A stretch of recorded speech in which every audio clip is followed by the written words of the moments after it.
Assalamualaikum warahmatullahi wabarakatuh. Alhamdulillahilladzi arsala rasulahu bil huda wa dinil haqq liyudhhirahu 'alad dini kullihi wa kafa billahi syahida. Asyhadu an la ilaha illallah wahdahu la syarikalah ilahul awwalina wal akhirin wa asyhadu anna Muhammadan abduhu wa rasuluh khatamul anbiya'i wal mursalin. Allahumma sholli ala sayidina Muhammad wa ala ali sayidina Muhammad, amma ba'du. Qala Allahu ta'ala fil Qur'anil Karim, a'udzu billahi minasy syaithanir rajim. Ya ayyuhalladzina amanu kutiba alaikumus syamu kama kutiba alal ladzina min qablikum la'allakum tattaqun. Rabbi shrahli sadri wa yassirli amri wahlul 'uqdatam min lisani yafqahu qauli. Puja dan puji mari kita panjatkan kehadirat Allah Subhanahu wa taala yang telah memberikan berkah dan rahmatnya kepada kita sekalian. Sholawat beserta salam semoga tetap dilimpahkan kepada junjungan kita Nabi besar Muhammad sallallahu alaihi wasallam. Hadirin hadirat jamaah tarawih rahimakumullah yang sama-sama dirahmat oleh Allah, yang saya hormati dan saya muliakan. Mari kita pahami puasa ini secara komprehensif sehingga bisa menjadi rahmatan lil alamin.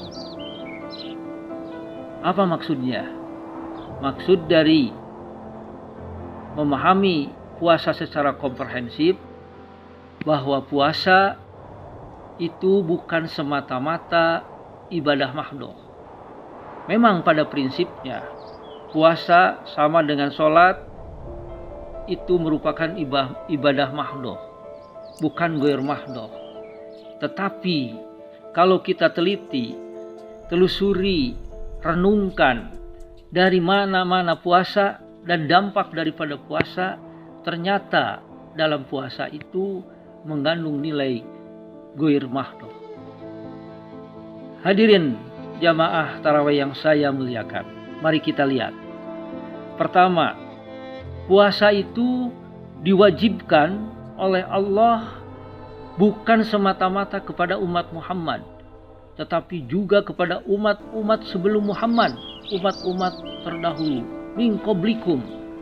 Tadi disebutkan di dalam surat Al-Baqarah ayat 183, Allah berfirman, ya ayyuhalladzina amanu kutiba alaikumusiyam kama kutiba alal ladzina min qablikum la'allakum tattaqun.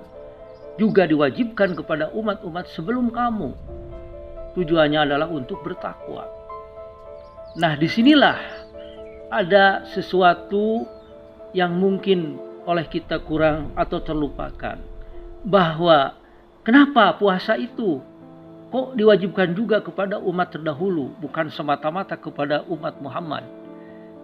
Saya yakin Allah tidak sembarangan, tidak asal-asalan, tidak ada perbuatan Allah yang batil, tetapi ini akan mengandung hikmat. Ada sesuatu yang akan berguna bagi manusia itu sendiri dengan melakukan puasa. Hadirin hadirat rahimakumullah. Yang kedua, secara alamiah orang berpuasa itu akan merasakan lapar, haus dan dahaga. Dan ini sengaja oleh Allah. Kenapa orang disuruh puasa? Bahasa kasarnya, bahasa sehari-harinya, supaya lapar, haus dan dahaga. Tetapi tidak cukup lapar, haus dan dahaga ini. Tetapi bagi kita orang yang beriman, dengan lapar, haus dan dahaga ini, mudah-mudahan dengan puasa, dengan lapar, kita bisa jadi lapar akan kebenaran, haus dan dahaga akan keadilan. Itulah yang pada dasarnya yang dicari oleh manusia. Manusia ingin jalan yang benar, ingin yang baik, ingin yang benar. Ihdinas siratal mustaqim. Tunjukkanlah kami jalan yang lurus, jalan yang benar. Juga manusia selalu mencari dalam kehidupannya adalah keadilan. Baik di dunia maupun di akhirat. Ingin adil. Tidak mau didolimi. Itulah jiwa hakikat manusia, ingin selalu mencari keadilan. Yang ketiga, juga puasa mengandung nilai-nilai kebersamaan. Dengan puasa kita akan muncul rasa solidaritas di dalam hatinya. Akan muncul rasa tolong menolong kepada orang lain. Dengan puasa juga kita akan peduli terhadap dua apa. Hal ini bisa terlihat. Pertama, kita melaksanakan sholat tarawih secara berjamaah. Itu menunjukkan. Dan kita tidak puas biasanya kalau kita sholat tarawih sendirian. Menunjukkan ini ada nilai solidaritas. Mudah-mudahan dengan sholat tarawih berjamaah ini memunculkan solidaritas dan kesatuan di umat Islam, di lingkungan umat Islam. Berikutnya, dengan puasa juga akan muncul rasa belas kasihan kepada sesama, termasuk kepada golongan atau kelompok duafa. Kita makan, masa orang lain tidak makan. Inilah salah satu nilai-nilai penting yang perlu dikembangkan oleh kita. Bagaimana dengan puasa ini bisa berdampak sehingga bisa mengurangi, mengentaskan kemiskinan, mengentaskan kelompok duafa. Yang berikutnya juga puasa adalah bahwa orang berpuasa dalam waktu bulan puasa ini disunatkan, bahkan dianjurkan untuk membaca Al-Quran. Al-Quran harus dibaca sebagai pedoman bagi umat Islam.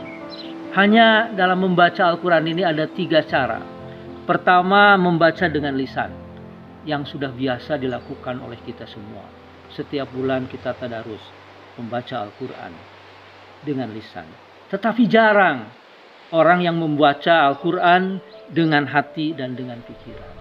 Padahal ini lebih penting. Dan ini harus merupakan kelanjutan dari membaca dengan lisan. Bagaimana Quran dihayati dengan hati sehingga menjadi zikir, dan bagaimana Al-Quran dipikirkan.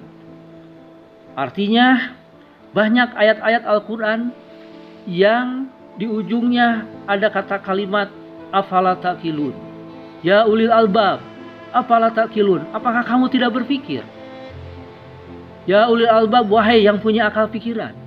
Ini menunjukkan ayat ini kepada kita supaya kita itu berpikir tentang dirinya, tentang lingkungannya, tentang alam semesta. Dan juga harus berzikir yang selalu ingat kepada Allah.